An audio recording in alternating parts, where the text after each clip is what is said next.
Trangam-piarahamonina indray kosa ny 17 Jolay lasa teo no niala tao antsoa iny mpamily fiara iray izay nitondra ny fiarany ho an'ireo olona izay nanofa izany. Hatramin'ny fotoana io tsy hita izay nanjavona n'ity mpamily ity ary tsy fantatra na maty na velona izy hatramin'izao fotoana itenenina izao. Raha ny fanazavan'ny fianakaviany moa dia olona enina hatramin'izao no efa hanahitra ponja no ity raharaha ity.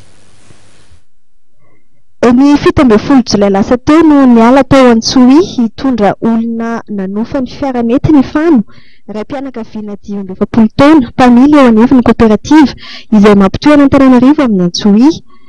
Izay no fotoana farany nahitana azy. Herinandro taoriana nanjavona n'ity mpamily ity no hita ny fiaranetiny izay niosondra avokoa ireo seza tao aminy ary telo herinandro taorian'izay no hita tao Ankerika ao akaikin'ny croisement-na lava ny labasy ny redo tao amin'ilay fiara. Misy zavatra anankiray izay tsy mazava aminay fianakaviana satria ny tompontrano natratrarana fiara dia tsy anisan'ny olona voatazona amin'ity raharaha ity. Misy ny olona voatazona ary efa any am-pikadrana amin'izao fotoana olona enina izy ireo: mpamtokon'ny fiara, chauffeur, ny zanaky ny tompontrano natratrarana fiara, ny vadiny olombelona anankiray izay mbola tsy hita hatramin'izao ny nadehany. Raha ny zava-misy tao Antsohy tao aorian'ny fahatongavan'ny fianakaviana dia nanambara sy manamarina fa nahita izay zavatra hafa teo an-tanàna. Ty nambara dia izao: misy karazan'olona eo amin'ny tanàna io, minima mafilainga fotsiny. Ankoatr'ireo olona enina any am-ponja, mbola karohana ihany koa ireo olona nampanofa ilay fiara izay nanjavona hatreto. Mitentaina ny fianakaviana hatreto satria tsy fantatra na velona na namono ihany ity mpamily fiarakodia ity.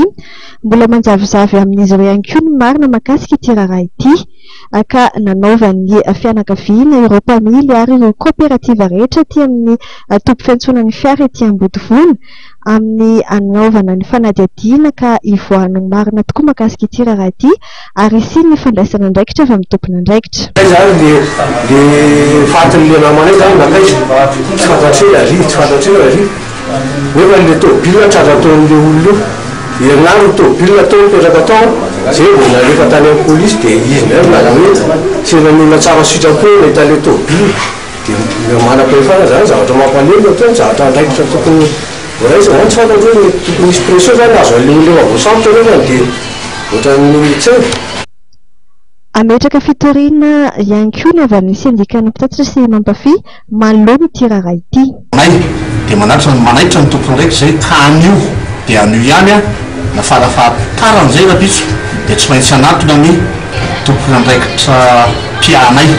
Dia ministera sy dia ATT zany mampafantatra izao zavatra mitranga zao. Ho anay syndicat dia ametraka fitoriana izay manoloana n'izao zavatra zao satria hitanay ohatra misy zavatra ambadika, misy olona tena mety ho afenina ao anatin'ilay zavatra tranga.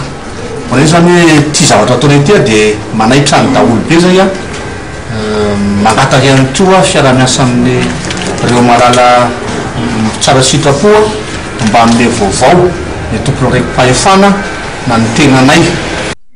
Misy amin'ireo kooperativa moa tsy mandray fa mandrehana ataon'ireo olona maniry ny hanao fanofana fiara ny milana mampitohy an'Antananarivo amin'ny Antsohy iny taoriana n'ity tranga ity, ary misy amin'ireo kooperativa hafa no tsy mandray fa mandrehana mihitsy na ivelana Antananarivo sy Antsohy aza.